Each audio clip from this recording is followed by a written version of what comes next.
59-year-old architect Rex Heuermann has been arrested as of July 2023 as being the key suspect in the infamous Gilgo Beach serial killings or the Long Island serial killings.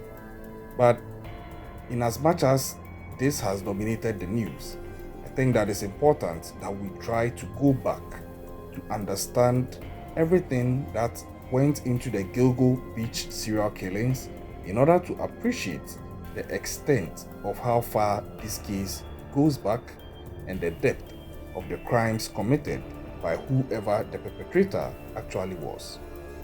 This is a video going to summarize everything that has been known about the Gilgo Beach serial killings, right from how the issues started, the various victims that have been taken as a result of this issue, how the police went about their investigations, additional victims that were found between 2011 and 2010, in addition to the Gilgo 4, the discovery of Shannan Gilbert's body, timelines as far as this case is concerned, other possible victims, and profile of various suspects and persons of interest along the years, right up to the point where Rex Heuermann was arrested in July 2023 as the key suspect, with investigations still ongoing. So I'm going to chronicle everything, and then further videos are going to come out breaking the subsequent things that have unraveled leading to Rex Heuermann's arrest and the issues that have come up thereafter. Now, the Gilgo Beach serial killings were a series of killings between 1996 and 2011 in which the remains of up to 18 people were found in Gilgo Beach, located on the south shore of Long Island, New York, in the United States of America. Most of the known victims were sex workers who advertised on Craigslist. The perpetrator in this case was eventually given the nickname the Long Island Serial Killer, which over time people came to abbreviate as LISK, L-I-S-K.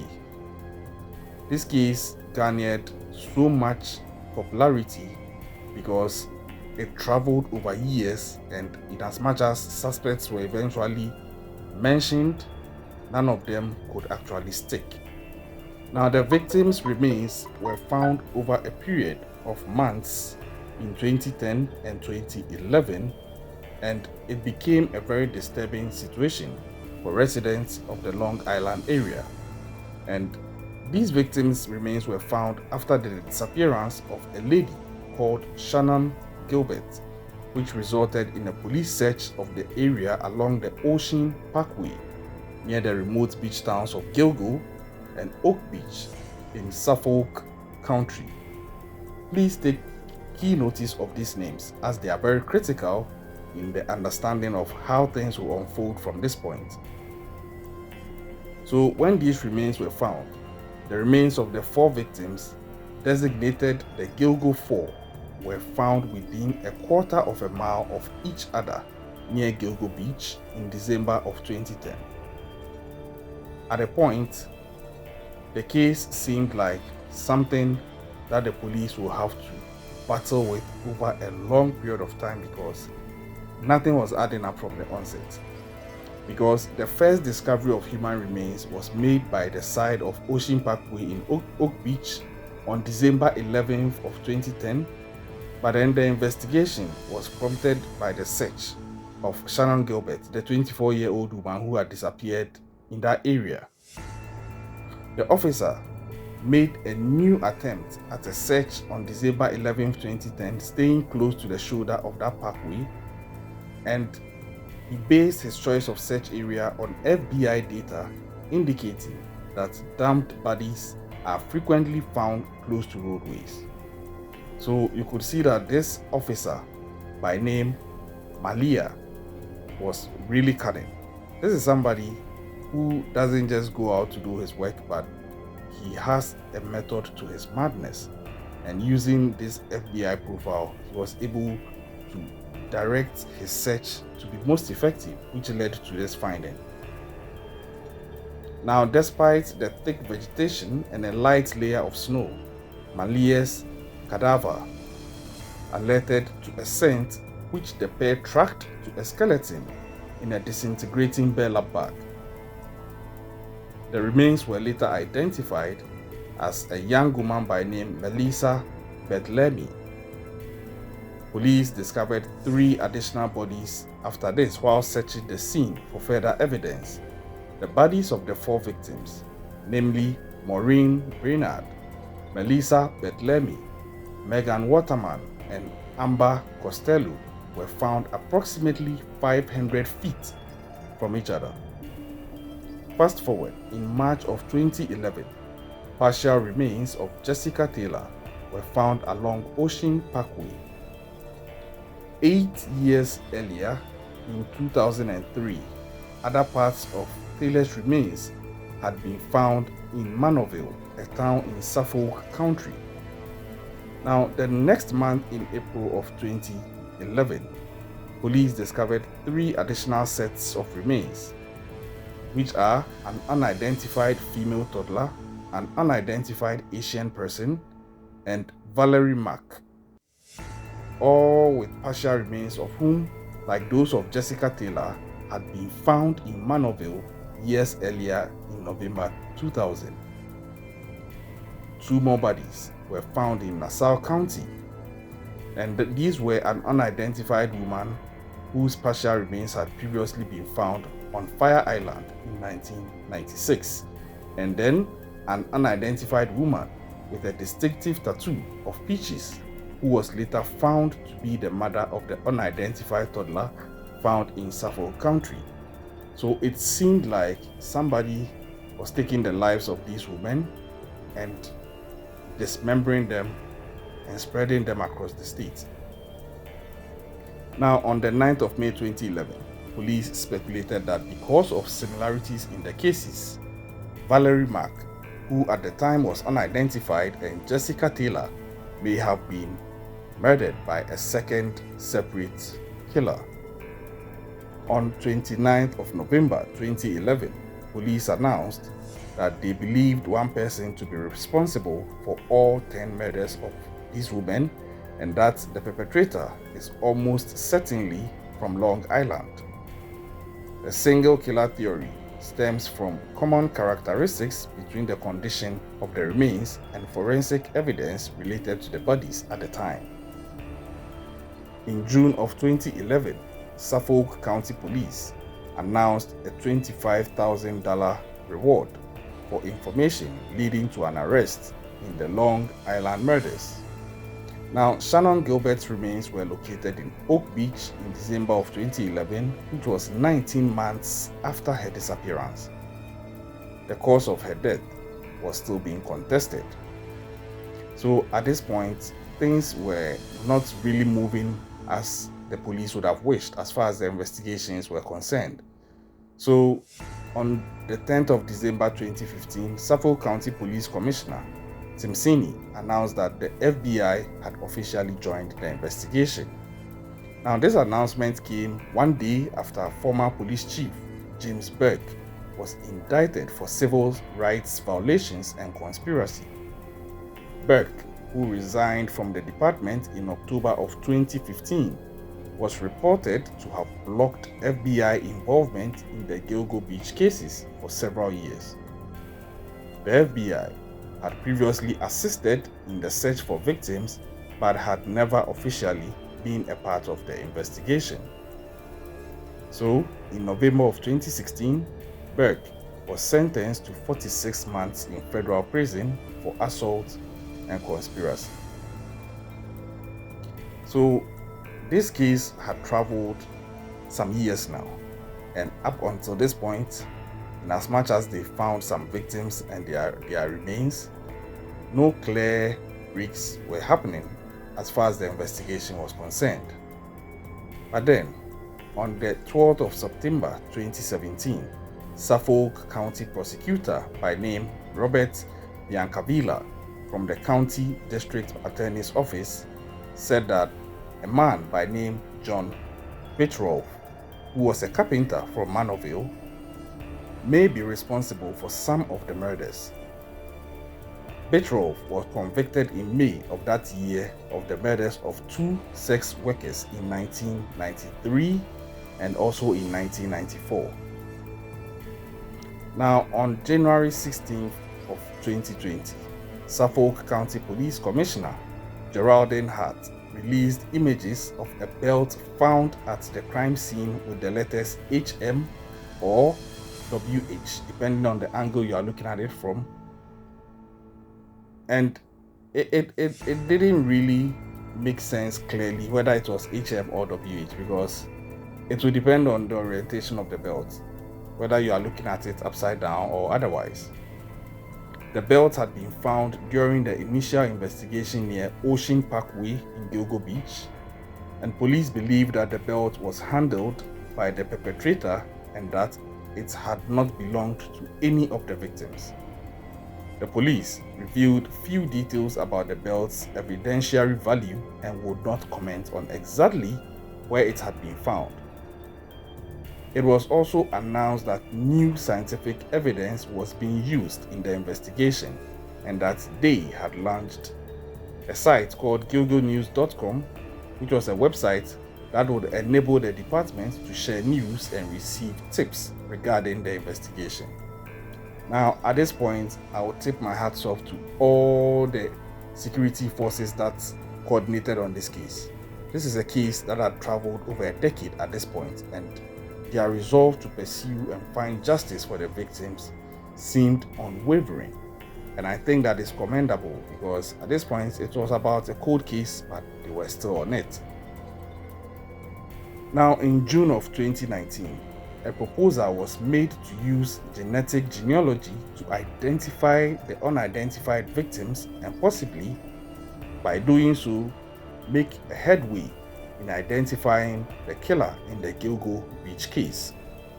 So, on May 28th of 2020, Jane Doe number 6 was identified as Valerie Mack, who also went by the name of Melissa Taylor. So at this point, science was now helping the investigation to make some strides.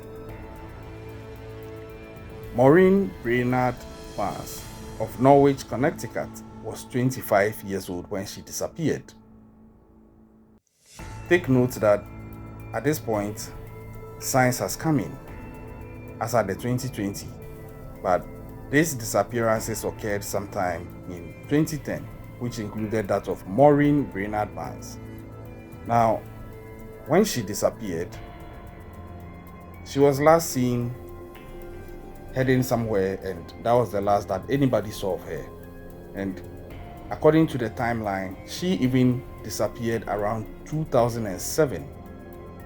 And she had said at the time that she planned to spend the day in New York City.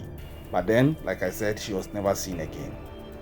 Brainerd Barnes was a mother of 2 and worked as a paid escort via Craigslist to pay the mortgage of her house. She had been out of the sex industry for 7 months, but she returned to the work in order to pay her bills after receiving an eviction notice. Unfortunately, her body will be found in December of 2010. Now, shortly after her disappearance, a friend of Brainerd Barnes by name Sarah Kans received a phone call from a man on an unfamiliar number. The man claimed that he had just seen Brainerd Barnes and that she was alive and staying at a whorehouse in Queens. He refused to identify himself and could not tell Kans the location of the house. He, however, told Kans he would call back and give her the address, but he never called again. Kans said that the man had no discernible New York or Boston accent. So at the time of Brainerd's disappearance, she was working at a Super 8 motel in Manhattan. Now, on the 9th of July 2007, she called a friend in Connecticut and told her that she was planning to meet a client outside of the motel.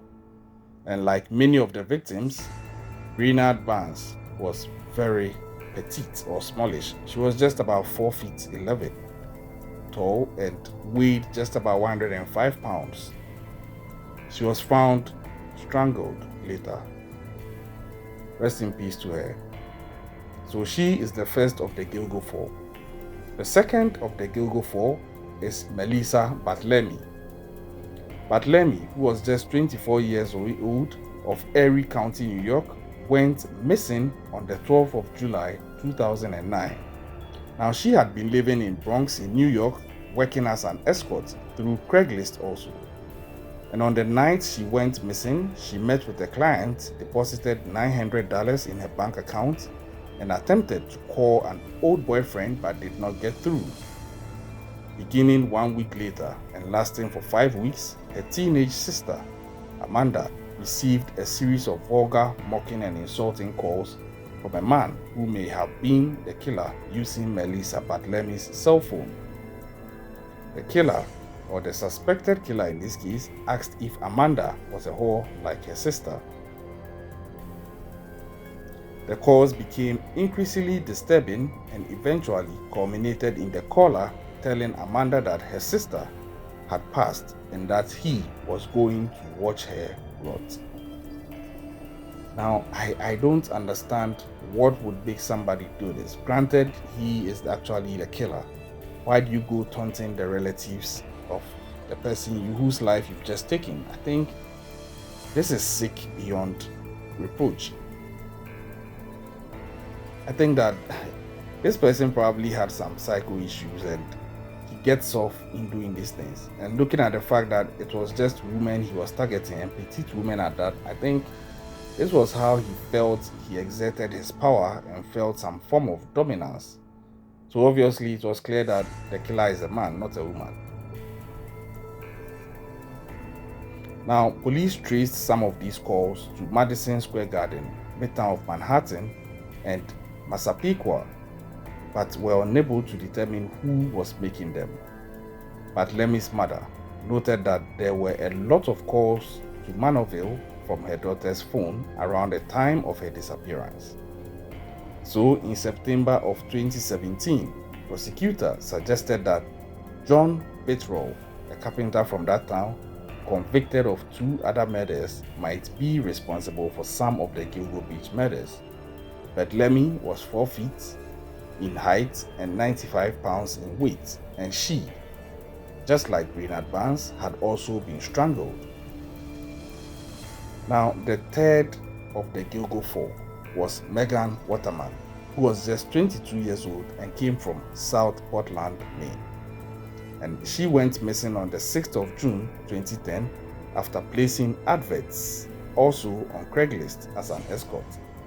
Now, the previous day, she had told her 20-year-old boyfriend that she was going out and would call him later. And at the time of her disappearance, she was staying at a motel in Howpark, New York, 15 miles northeast of Gilgo Beach. Her body was recovered in December of 2010. Now, Waterman was a mother of 1 and had been a victim of sex trafficking. Waterman was just 5 feet 5 in height, and she, like the first 2, had also been strangled. So the pattern was established now. And the fourth of the Gilgo Four was Amber Lynn Costello.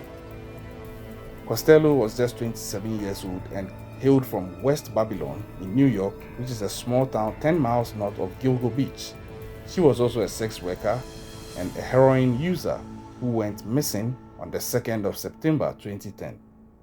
That night, she reportedly went to meet a stranger who had called her several times and offered $1,500 for her services. Born in Charlotte and raised in Wilmington, North Carolina, Costello was living in West Babylon, New York when she disappeared, and her family believed that she was in a residential drug rehabilitation center, and so she was not immediately reported missing when she stopped responding to messages and phone calls. Now, this is sad. Time and research has shown that serial killers prey on the vulnerable like these, excuse my language, sex traffickers, drug addicts, because they themselves are not even enjoying any empathy from the society. So serial killers know that they can target them and most often nobody will even miss them, or nobody will even think to be worried that something may have happened to them and that they may actually be missing. People just write them off and make an excuse about their disappearance in their minds. Now, prior to moving to West Babylon, Costello had been living with her second husband in Clearwater, Florida, and was working there as a waitress. A strong student, Costello's drug addiction began when she was a teenager, as she had been sexually assaulted by a neighbor when she was just 6 years old. Costello was also 4 feet 11 in height and weighed approximately 100 pounds. And just like the first three, she had also been strangled. So the pattern is clear. This killer was targeting petite women and he was mainly strangling them. Additional victims were then discovered in March and April of 2011. So within this period, 4 more sets of remains were discovered. All of the remains were found in another area off the parkway near Oak Beach and Gilgo Beach, within 2 miles to the east of those found in December 2010. The newly discovered victims were Jessica Taylor, Valerie Mack, an unidentified woman designated Jane Doe number 3 at the time, or Peaches, or the woman with that tattoo, and an unidentified toddler who was the daughter of Peaches. Now, for the mere fact that this killer is killing this woman is bad enough, but on the level of taking the life of a toddler, I think that it goes to show how sick this person was, how twisted and how uniquely evil this person was. Because after this person also calls some members of the families of the victims and taunts them. This person was on a different level of crazy, and police were getting so concerned because it looked like this pattern had continued for some time and nobody even saw it starting, not to talk of get on the case early enough, until this was picked up. Now, 2 further sets of remains were discovered on April 11, 2011, after the search expanded into Nassau County. They were found about 1 mile apart, approximately 5 miles west of those found in December. One set of remains belonged to a victim now thought to be a transgender woman, designated Asian male. Police said the victim had been dead for between 5 to 10 years. The other remains were those of Jane Doe number 7, whose partial remains had been discovered on Fire Island in 1996. Like I said, at these timelines, science was there alright, but it hadn't really gotten to the stage where it is now. So some people were thought as Jane Doe or they were designated as Jane Does because they couldn't be identified at the time. There was a limitation as far as the breakthrough of science existing at the time could take the police.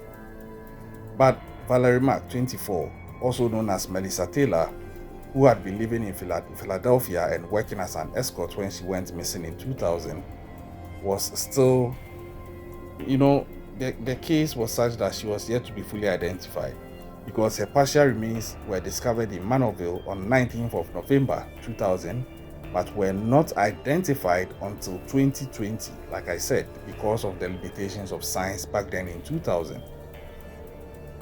Her torso was found wrapped in garbage bags and dumped in the woods near the intersection of Halsey Manor Road and Mill Road, adjacent to a set of power lines and a nearby power line access road. Her head and other parts of her body, which were also determined later to belong to an unidentified victim dubbed Jane Doe number 6, was later determined that they belonged to the same woman whose torso had been found in 2000. Now, the dismembered remains of Valerie Mack and Jessica Taylor were both disposed of in a similar manner and in the same part of Manorville, and this suggested to investigators that there was a link. As far as Jessica Taylor, who was just 20 years old at the time and living in Manhattan, when she went missing, On the 21st of July 2003, a naked and dismembered torso, missing some key parts of the body, were identified by DNA analysis later that year. The torso was found atop a pile of scrap wood at the end of a paved access road off Halsey Manor Road, just north of where it crosses the Long Island Expressway. Plastic sheeting was found underneath the torso, and a tattoo of her body had been mutilated with a sharp instrument. I think this was the killer's way of trying to cover up evidence of the tattoo that would have helped narrow down to identify who she was. Further remains found on March 29, 2011, matched to Taylor, including parts of her body, and it's just gruesome. I can't get into it. It's just gruesome.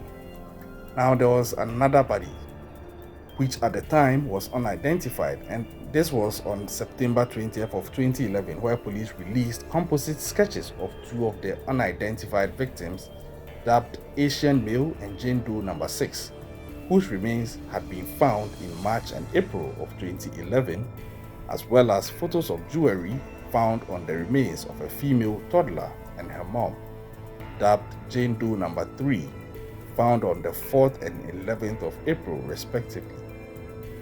One of the sets of remains found in Nassau County on April 11 was later identified as the mom of the toddler.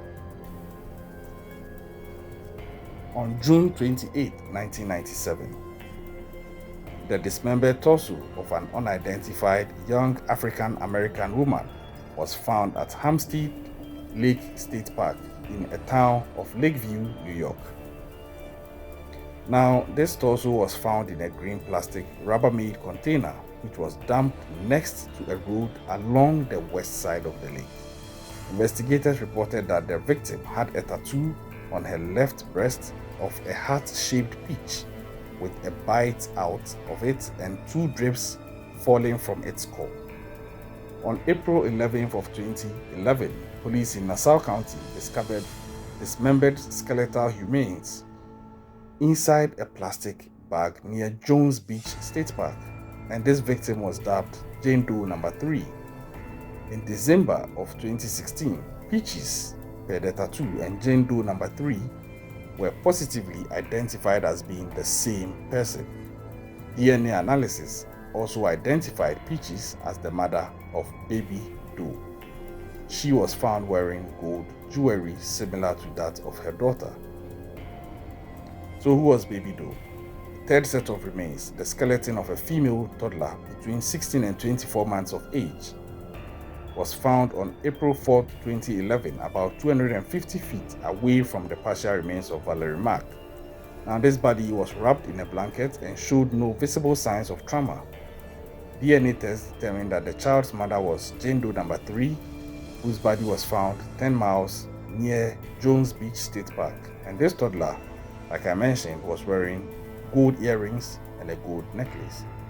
So this so-called killer, or so-called Long Island killer or Gilgo Beach killer, was just so unforgiving. Even children were not spared.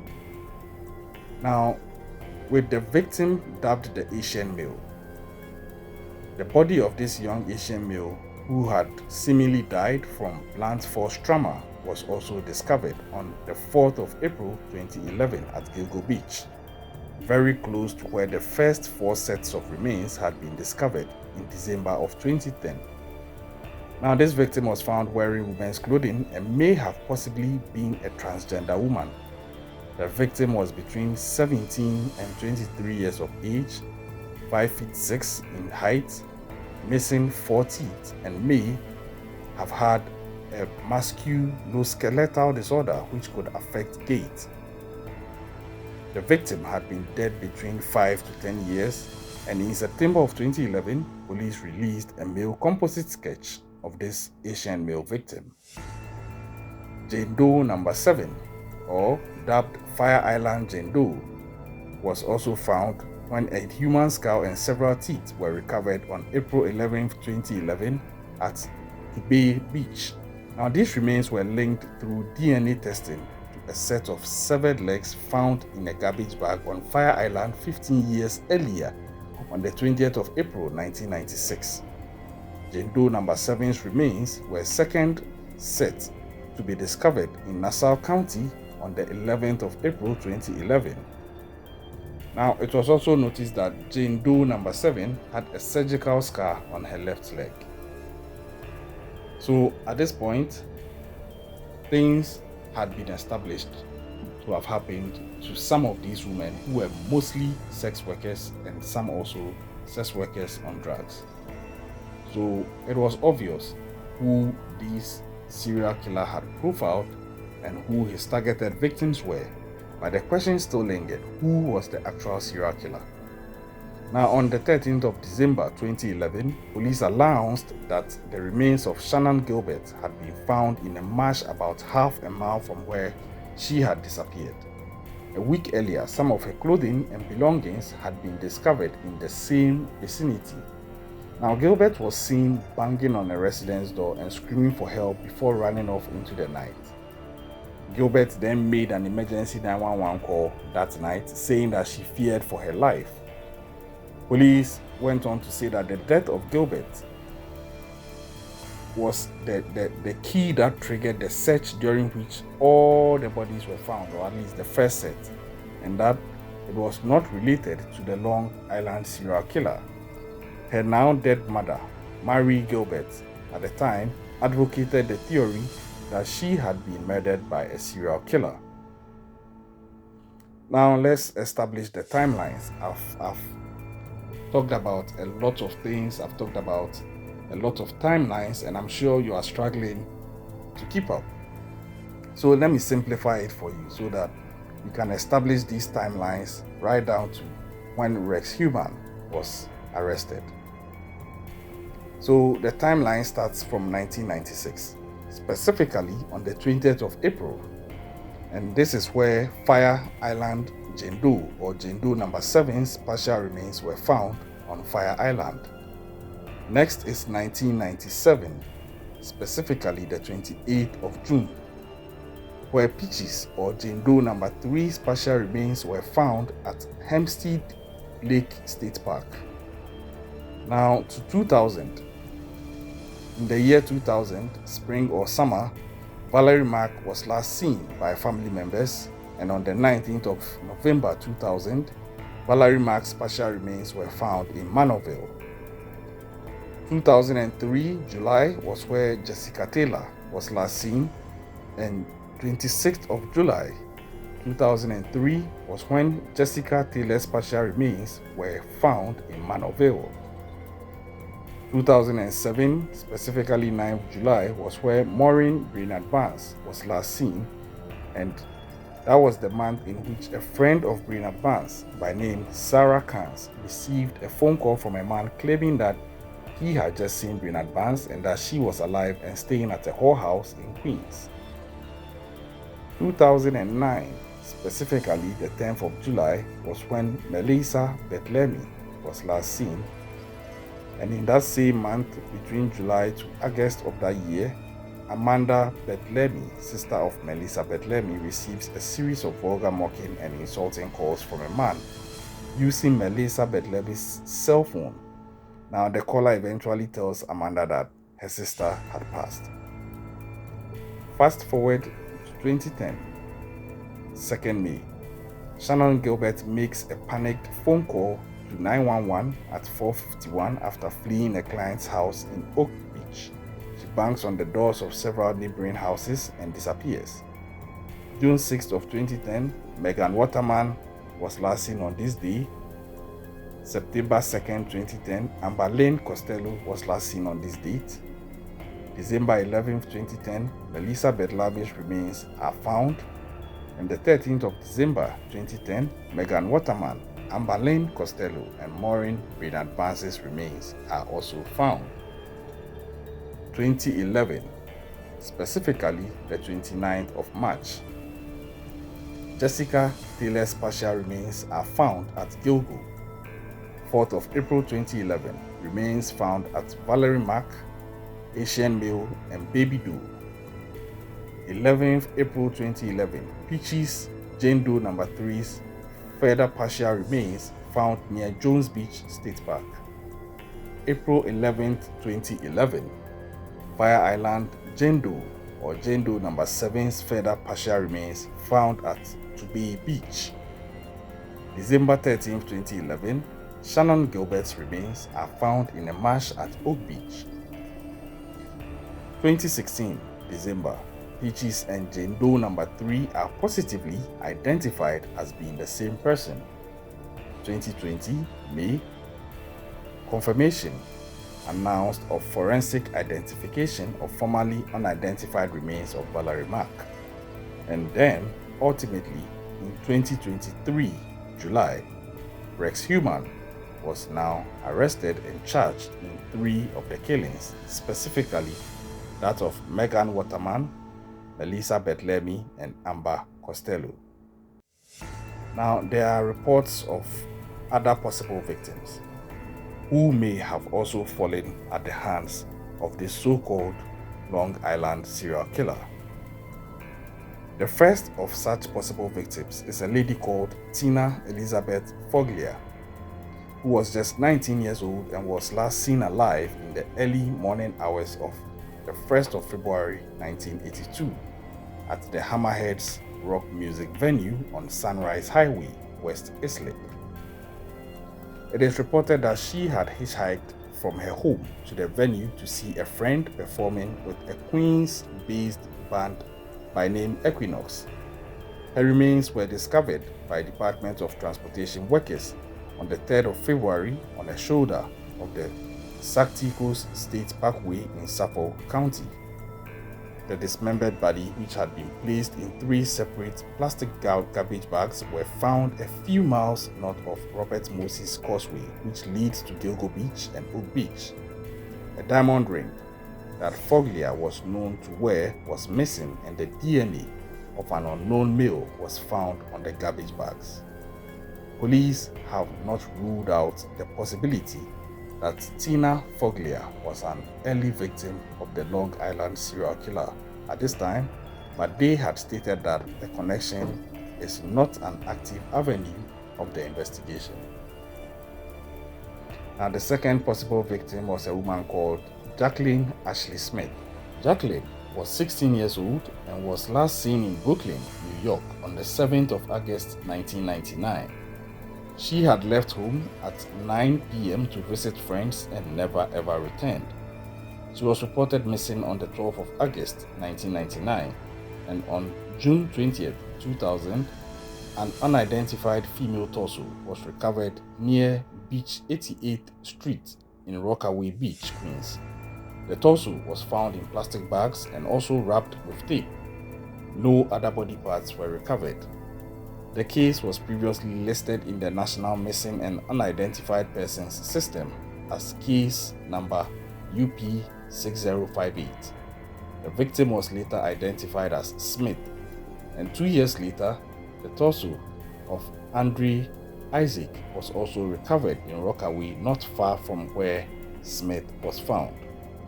Andre Isaac was a professional drag queen known by her stage name Sugar Bear, and he was 6'5" tall and was a 25-year-old man when he disappeared from East New York in November of 2002.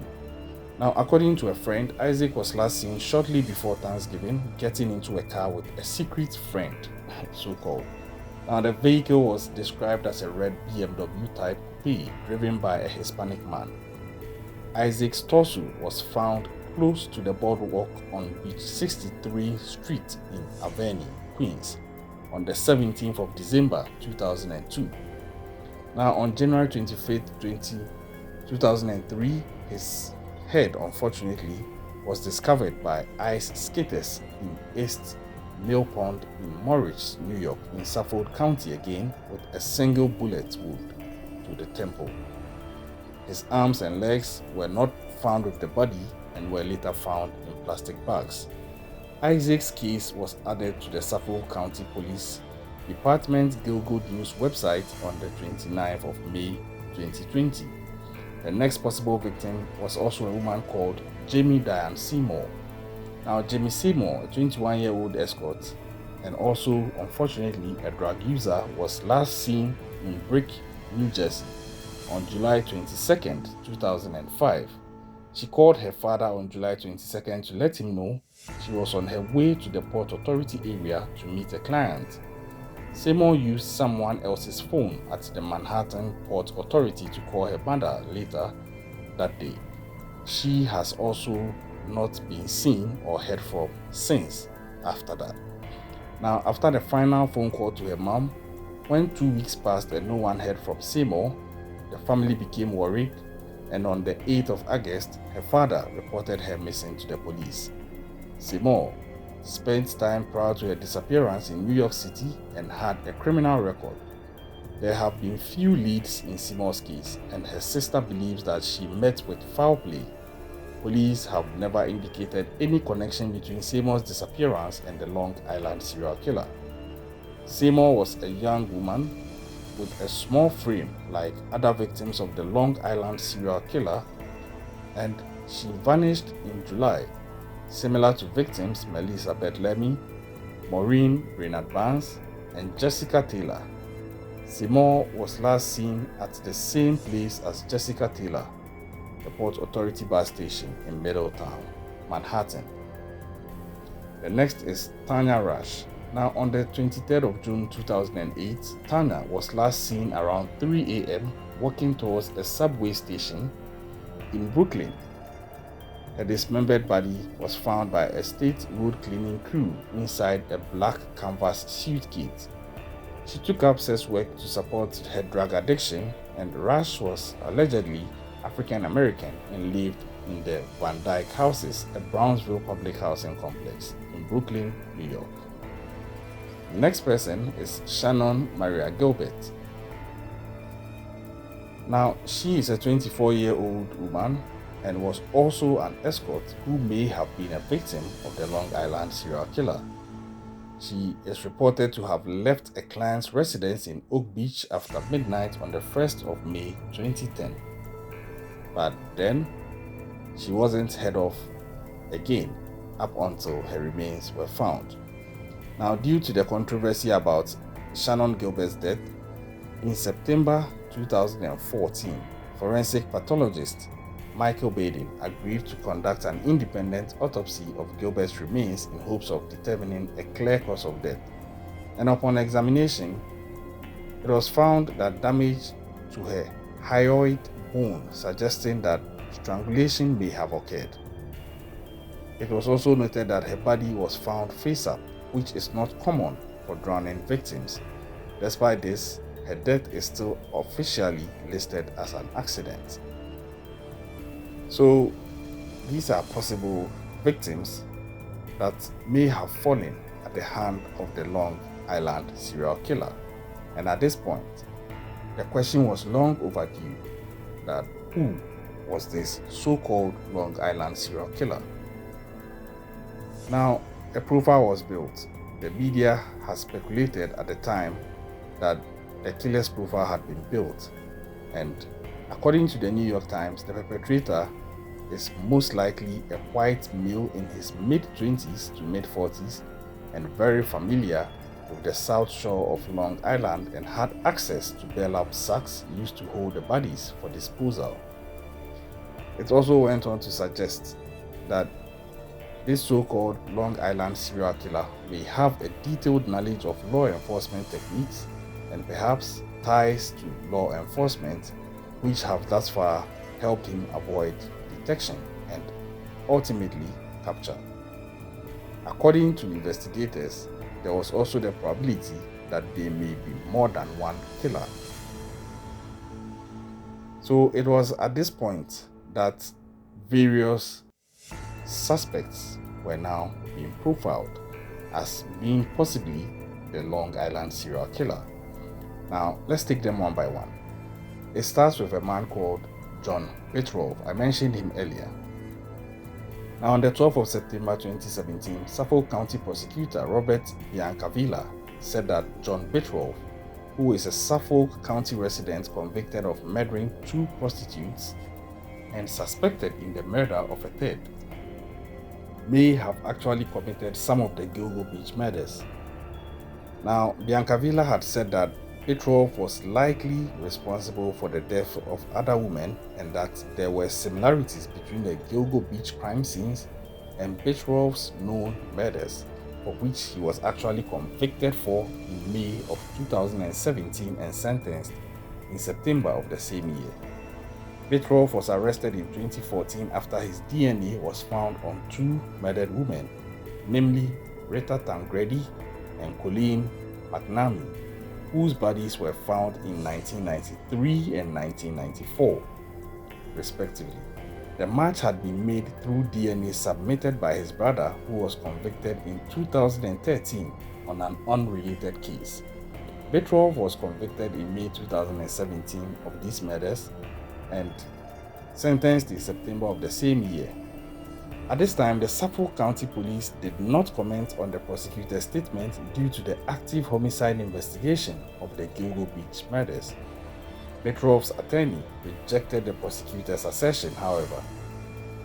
Petrov lived in Manorville, which was 3 miles from where the torsos of Gilgo Beach victims, Jessica Taylor and Valerie Mack, were recovered. Petrov was also a hunter who was said to enjoy killing animals. He was a carpenter by trade with access to hacksaws and electric saws, and because many of the bodies in the Gilgo serial killer case or the Long Island serial killer case were found precisely dismembered, Petrov's access to and proficiency with these tools became a reason for him to be suspected, coupled with the fact that he's actually a convicted murderer. Now, the grown daughter of Rita Tangredi, who was murdered by Petrov, was also the best friend of Melissa Badlemi, who was one of the Gilgo Beach victims. So you could see some links in there. So I don't think it's far-fetched that he was being looked at as a possible suspect in the Long Island serial killings. The next suspect was James Burke. Now, former Suffolk County Police Chief James Burke, or Chief James Burke, was reported to have blocked an FBI probe of the Long Island serial killer case during his time as police chief. That alone would make him a suspect, actually, because why would you decide to block it? And coupled with the fact that the profile of this so-called Long Island serial killer had a bit in there about him possibly having ties to law enforcement.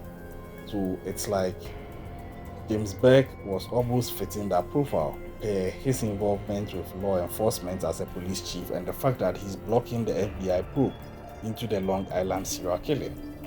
Now, in November of 2016, Burke was sentenced to 46 months in federal prison for assault and conspiracy. Burke is reported to have violently assaulted a man in custody who had stolen a duffel bag from his police vehicle. The duffel bag was later found out to contain sex toys, pornography, and Viagra.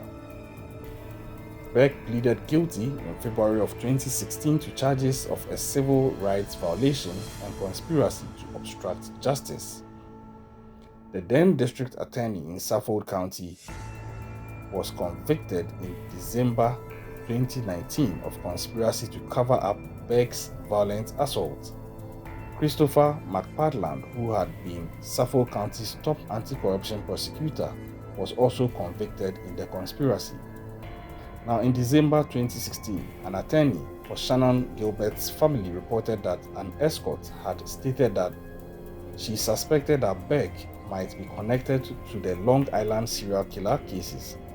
This escort, who identified herself simply as Leanne, stated that at one party she had attended in April of 2011 in Oak Beach, she had seen Burke drag a woman of Asian appearance by the hair to the ground. Take note that one of the victims of the Long Island serial killer was deemed a dark Asian male or an Asian male. So that ties in here, and it makes sense that this also that Burke would be a possible suspect at the time. According to this so-called eyewitness, she decided to engage Burke, and at the time she was not even a professional prostitute. but her encounter with him led her to suspect that he could be the Long Island serial killer. But that also didn't stick. It turns out it wasn't him. Now, the next suspect was a man called Peter Hackett. 2 days after Gilbert's disappearance, Peter Hackett, a neighbor of Joseph Brewer, who was a former physician and who had worked for Suffolk County as a police surgeon, called Shannan Gilbert's mother, Mary Gilbert.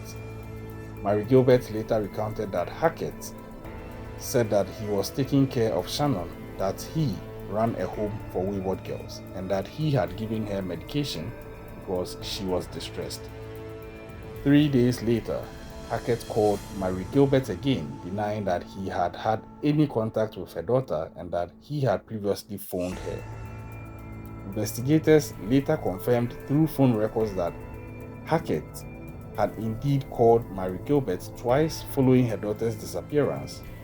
Now, the marshy area where Gilbert's remains were found was near Hackett's backyard, and her personal items and clothing were found directly behind his property in the marsh.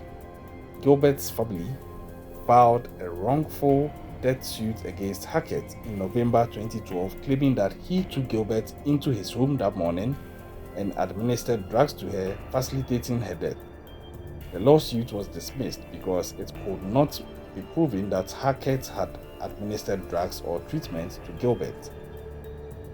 Later, police revealed that Hackett had a history of inserting himself into or exaggerating his role in certain major events. Police would later rule out Hackett as a suspect in the deaths of Gilbert and the Long Island serial killer victims. Hackett then left Oak Beach and moved to Florida with his family not long after Gilbert's disappearance. The next possible suspect again was James Bissett. Now, 2 days after Shannan Gilbert's remains were found, businessman James Bissett died by suicide in his car at Matutak Park. One of Bissett's businesses was a plant nursery, which was the main supplier of burlap in the region. Many of the victims' remains were found wrapped in burlap bags, so on the count of that, people were trying to draw a link to him. And in fact, because it's an investigation, that possible link will also have to be investigated and explored. And it turns out after that James Bissett was not really someone that the suspicion of being the suspected Long Island serial killer would stick on. The next was Joel Rifkin. Now, it was initially speculated that convicted serial killer Joel Rifkin, who is a former resident in Long Island, may have committed the earlier murders associated with the Long Island serial killings. Rifkin denied having anything to do with the discovered remains and was eventually freed, or it became obvious that he was not the suspect. He was cleared of those suspicions. And then the final suspect was Rex Heumann, or let me say is Rex Heumann, and his is as fresh as July of 2023. Now, Rex A. Heumann is a 59-year-old Nassau County resident, and he was arrested in Midtown Manhattan and subsequently charged with 3 counts of first-degree murder, as well as 3 counts of the lesser charge of second-degree murder related to the deaths of Melissa Bedlemy, Megan Waterman, and the Amber Costello. He is also the prime suspect in the death of Maureen Brainerd Barnes. Heumann pleaded not guilty to all of these charges. Heumann is an architect and has lived much of his life in Massapequa Park on Long Island. Now, in an interview he did with a YouTuber, Heumann stated that he has worked in Manhattan since 1987. Authorities began to seriously consider Heumann as a suspect in March of 2022 after discovering that a Chevrolet Avalanche registered in his name had been linked to one of the killings by a witness. According to investigators, his cell phone records indicate he had been in contact with 3 of the 4 victims, and an email account linked to Heumann had conducted online searches of the investigation's progress. Court records also indicated that he had searched the internet for sadistic materials, child pornography, and images of the victims and their relatives.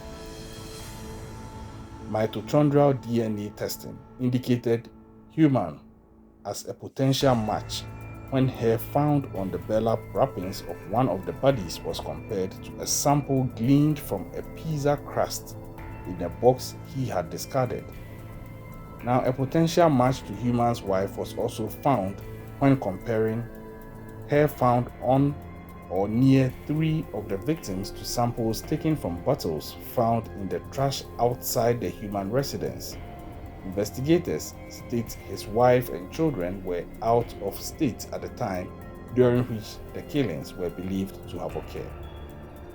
So, this is a summary of the Long Island serial killings or the Gilgo Beach killings and how it has traveled from its inception over the decades to where we are currently in July of 2023, where there is now a key suspect in the person of Rex Human as being the infamous Long Island serial killer.